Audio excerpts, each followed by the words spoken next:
Praise the Lord, our viewers. Once again, I'm here to welcome you to this session of teaching. Today, we have our own esteemed guest, Peter Kariuki, who is going to take us through teaching on purpose in life. So, welcome, Peter. Take us through purpose in life, and God bless you as you do it. Amen. Our viewers, you are really welcome. Thank you very much, Mrs. Kagwanja, for this invitation, and we are glad to be together again. This is the first Wednesday of October 2020, and we are grateful to God for this opportunity. As we had said earlier, tutakuwa tukikutana every first Wednesday of the month. Tunaongea kuhusu purpose in life. So as a way of introduction, let me just begin by introducing myself and introducing the mission of where I come from, because that will inform our session. So my name is Peter Kariuki. I am the founder and the team leader of Glide Enterprise or Glide Trainers, which is a team of very highly motivated individuals who spend their time teaching and training people on being the best that they can be. And so our mission is to pull people out of obscurity to their places of purpose and leadership. And I began by saying our mission because our mission carries two of the words that I use most of the time, and at times people may see that like I use them interchangeably. But they are words that inform everything that we do at Glide. They are words that inform my whole mission in life, and they are words that inform this session and inform everything that we are going to be talking about. So I want to start by defining those two words. Let me actually define the three. So I said our mission is pulling people out of obscurity to their places of purpose and leadership. So what is obscurity? Obscurity is a place where is hidden, a place of hiding, a place that is not clear. So ukiambiwa mtu wako ama kitu kiko obscure, ni kitu ambacho hakieleweki vizuri, hakionekani vizuri, you know. So when you are in obscurity, you are not noticed, okay? You are hidden. You are not you are not clear, and it's a bad place to be in. Unfortunately, it's a place where very many people are in. People are obscure about why they are alive in the first place, why they are here in the first place, and people have thought ya kwamba walizaliwa wakuje hapa watafute pesa, wajenge nyumba, wanunue gari, walale. Then most people at the point of their death, they ask themselves, na hii maisha, was that all? Ama some get to a point where they are so disturbed by their life not being fulfilling. They are not happy, they are not excited about life until they get to a point where they ask themselves, what is this life for? You know, some end up committing suicide, some end up in depression, some even are rich. Yeah, some have money, some have everything, but they ask themselves, they still don't find that fulfillment and joy in life. And that is why we have made it our mission to teach people about purpose, because everybody is meant to shine. Hakuna mtu anafaa kuwa amefichwa kila wakati. Everybody is meant to shine in a certain area, whether it is in the kitchen as a chef, whether it is in the salon as a hairdresser, whether it is in the field as an athlete, whether it is in the office as a professional. Everybody is meant to shine. Everybody is meant to be happy doing what they do. I always say that there are two kinds of people in life. There are those who wake up every day looking forward to payday. Kila siku anaamka tarehe moja ya mwezi anauliza tarehe 30 itafika lini alipwe. But there are those who wake up every day knowing it is payday. What is the difference between these two people? Mmoja wao Huyu mwenye anaamka akingoja siku ya kulipwa is not happy about what they do. So they get their joy, which is not real, out of what they get after they have worked. But the ones who wake up every day, and every day is payday to them, and they are happy about every day, are the ones who do what they love. So every morning they wake up excited, looking forward to the day, looking forward to doing what they love. And that is what I really desire, and that is what at Glide we pray that everybody would learn, that everybody has a place where they can be happy every day. So obscurity is a place of hiding. What is purpose? We said our mission is to pull people out of obscurity to their places of purpose and leadership. What is purpose? Purpose is the reason you are alive. We say it is the essence of your existence. You know, it is why you are made in the first place. Everything is made with a purpose. Just look, take an example of anything. Whatever you are using right now, the camera that is being used to record this session. Someone sat and realized we need to have things recorded, you know, for future use, for others to see. A session like this is recorded, then it is watched. Here where I am sitting, we cannot fit 1,000 of us. But once it is placed in YouTube, 1,000 can watch, 1,000,000 will watch. 10 years from now, people will still watch. Someone realized there is need to have this. There is need to have such documents stored, and they came up with a camera. Everything is created on purpose. There is nothing that is made that has no meaning.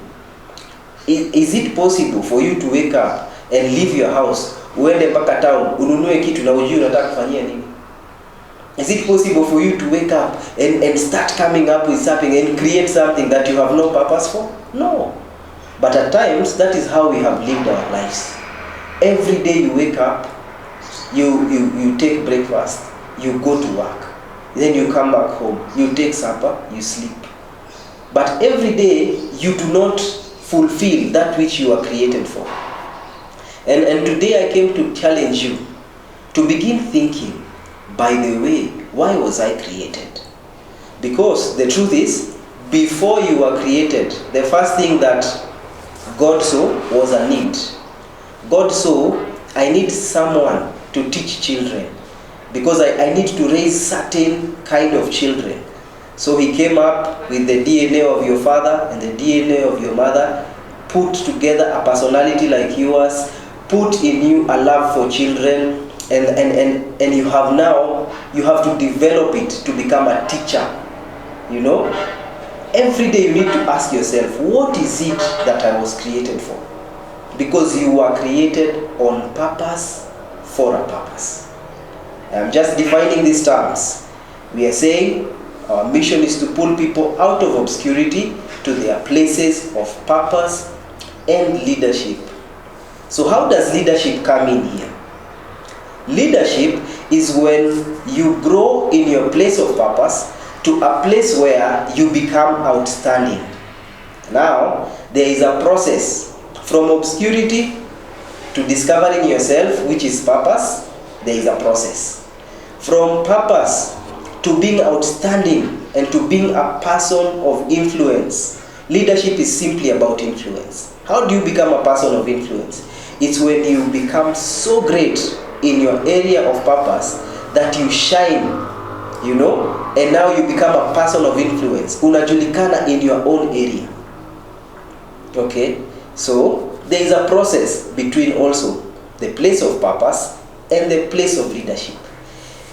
This thing I am calling process, ndio watu wengi sana wanapotelea hapo katikati. Most people are unable to wait through the process, are unable to hold on through the process, because most of the time it is not easy. I will give you an example. Most of the things that we enjoy, for us to enjoy them, they have to go through a process. For us to enjoy nice juices, for us to enjoy some nice wine, some grapes have to be crushed, some fruits have to be crushed, inafinywa mpaka inatoa hiyo juice, and then we go to the shop and buy the juice and enjoy the juice. For us to enjoy warmth, yeah, in kwa nyumba wakati mnaenda, tunakaribia msimu wa Christmas, wengi wetu tutakuwa tukienda back to our villages, kusalimiana, kujuliana hali, kuwa pamoja na jamii zetu. You sit around a fire, ndio ufurahie hiyo joto, huo moto.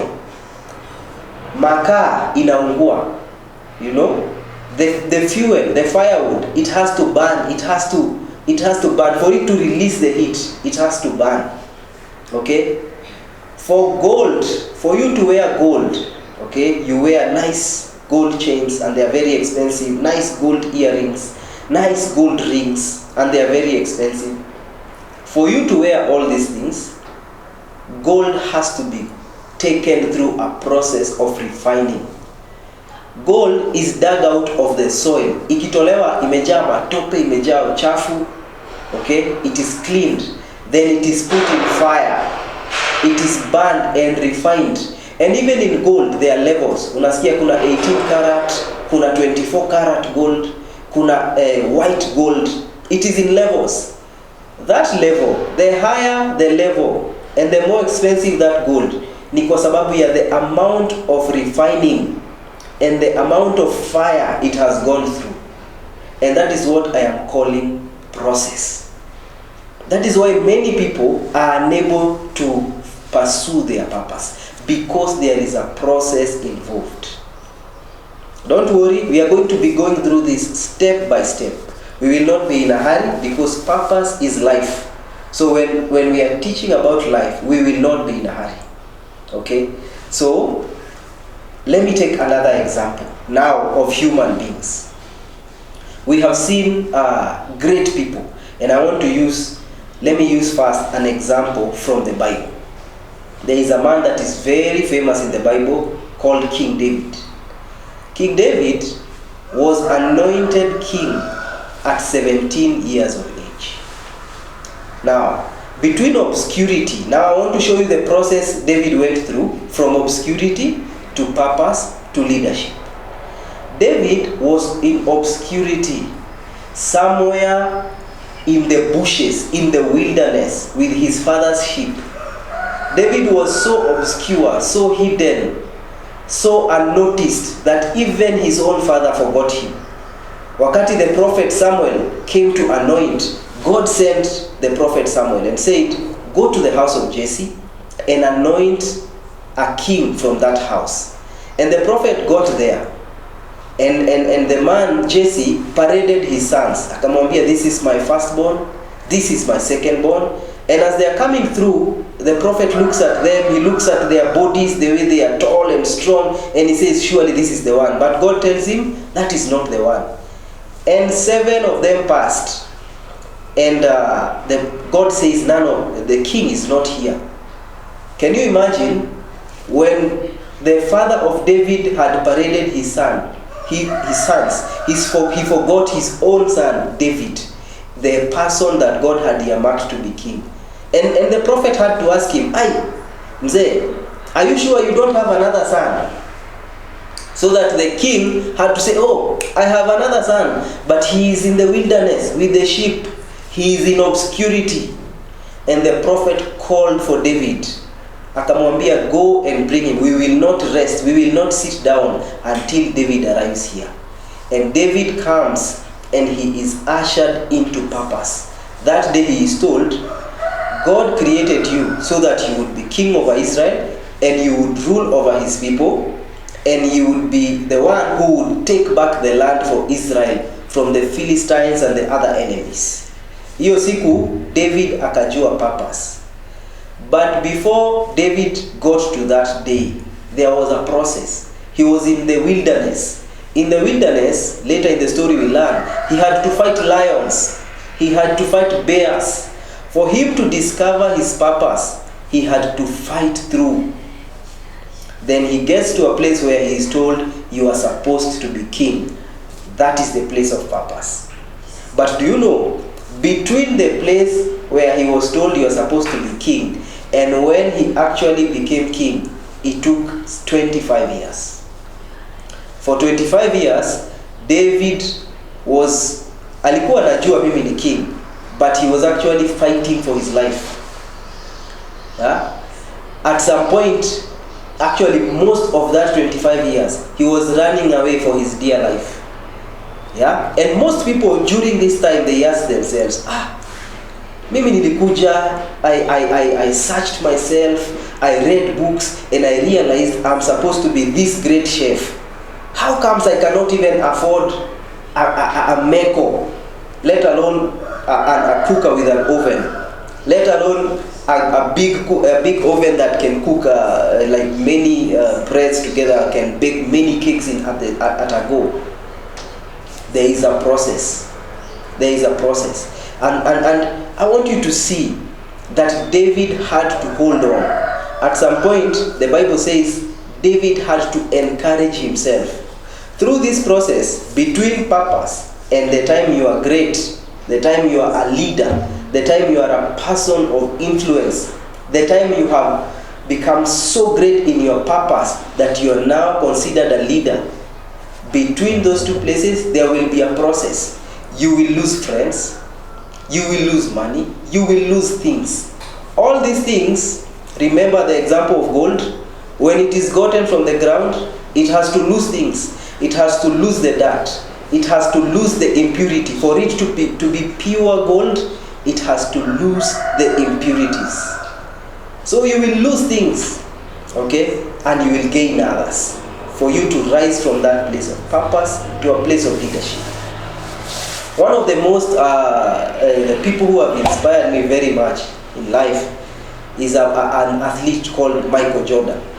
Michael Jordan is one of the best basketball players the world has known since a long time ago. And I was watching as he was being awarded in the United States. He was being awarded what is called the Medal of Freedom. The Medal of Freedom in the United States is the highest honor that can be given to a civilian.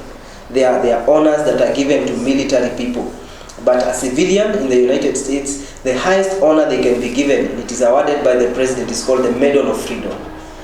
And as President Barack Obama was awarding Michael Jordan this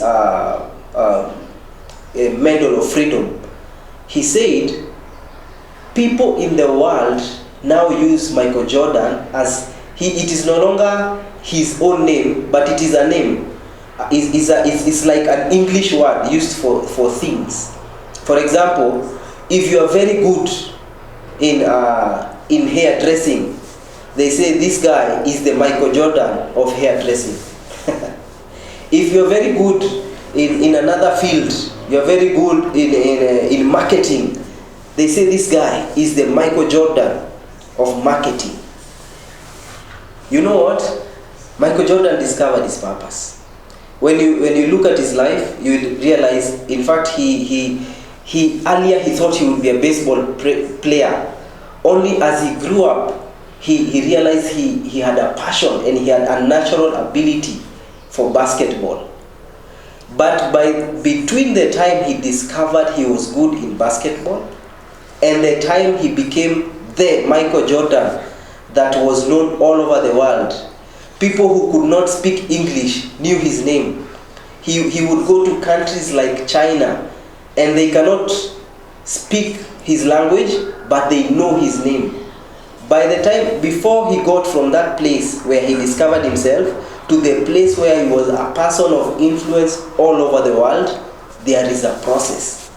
And I recommend to you to watch a documentary that has been done called The Last Dance. It shows you the process of Michael Jordan. His own teammates say how training with him was torture. The way he worked hard. He worked so hard, if you went to the training hall with him, it would be like torturing yourself. You know, he had such a competitive spirit. He believed in winning. You know, that's the process I'm talking about. We are going to be talking about it kwa mapana na marefu. process. I'm talking about the process between the place of purpose and the place of leadership. Okay, so I've defined these three terms because I'm going to be using them a lot through these sessions. The place of obscurity, where you're not known. It is so bad at times you don't even know yourself. And I have been studying and have been observing the way like suicide rates are going higher and higher in the world today. And I have seen a direct relation between suicide, apart from mental health problems, and even mental health problems. One of the major causes, and the medical practitioners will prove me right on this, one of the major causes of mental health problems is that people do not have an identity. People do not know themselves. People are in a place of obscurity. They are so hidden. They are so unnoticed. They do not even recognize themselves. So mtu anafika mahali ambapo anashindwa maisha ni ya nini. Unaona anajiua. And that is the place we want to get people out of obscurity, to a place where they know themselves. They know they have a purpose in life. And then take it a notch higher to a place of leadership. A place where you are so good at what you do that now you command respect. And you become a person of influence. That when you speak, everybody listens. While I'm there, let me say this. Everybody is supposed to be a leader. Everybody. And when we say this, people ask, if everybody leads, who will follow? It's because there is a misconception that you need followers to be a leader. It is the other way around. It is not followers who make a leader. A person becomes a leader, then they attract followers. Okay? So when you become outstanding in your own place, you become a leader. Let me give you one final example. Our own Eliud Kipchoge. The day he was breaking the 2-hour mark in the marathon, the big man, Barack Obama himself, was seated watching. When Eliud Kipchoge said, "No human is limited," Barack Obama was among the first to tweet and say, "Indeed, no human is limited." In that instance, I submit it to you, Eliud Kipchoge was Barack Obama's leader. Eliud Kipchoge served to inspire one of the people that has inspired the whole world. That is what I mean when I say everybody is supposed to be a leader. When you become outstanding in your own place, you become a leader. You command influence. And when you say a word, it is followed. Since that day, I have seen so many people putting in their photos, they write, "No human is limited." Many children have been inspired. Many men, many women have been inspired by that one sentence, that no human is limited. But how did he come to inspire the whole world? He started running to school. Then he went to running, distributing milk. Then he got into track events, 5,000 meters, 10,000 meters. And at times he lost. Even the other day, during the London Marathon, he lost. That is part of the process. When you're going up the ladder, you're going to have moments when you fall. You're going to have moments when you hurt yourself. Okay? So do not be discouraged. Do not be put down by moments when you go down, by moments when you're discouraged. Okay? It is all part of the process. I'm glad that you have gotten those three terms. So today, as I conclude this session, I want to say what is the first thing that you must do if you are going to be a person of purpose. And I want to begin by saying this, that the person that knows the greatest utility of a product is the manufacturer of that product. That is why some companies, for example, some electronic companies or some phone companies, they will tell you, when you take this phone, if ever you have a problem with this phone, do not open it. Bring it to us, we will fix it for free. But the moment you open that product and you touch it and you spoil anything, we will not be liable. What are they saying? They are saying the person that knows this product best is we who manufactured it. Okay? The person who knows you best is that person who manufactured you. You came from a place. I want to remind everyone watching this program that you are not your own. Najua tuko kwa enzi ambayo watu wanapenda kusema my choice. My dress, my choice. My life, my choice. Whatever I do, it's my choice. I want to remind you today that you are not your own. You came from a place, and there is the one who made you. The one who made you had a purpose for you. In the Bible, God told Jeremiah 1:5, he told him, before I formed you in your mother's womb, I ordained you prophet. So Jeremiah was not ordained prophet the day he started prophesying. He was ordained prophet before the father met the mother. So I am telling you today, you will not become that great preacher. You will not become that great CEO the day you sit in that office. You become that great person way before you were born. You were ordained to be that great person. So today, as we are coming to the close of this program, I want to leave you something that you're going to be thinking about for the rest of this month before we meet on the first Wednesday of November. And this is what I want you to think about. How is your relationship with God? Because that is your manufacturer.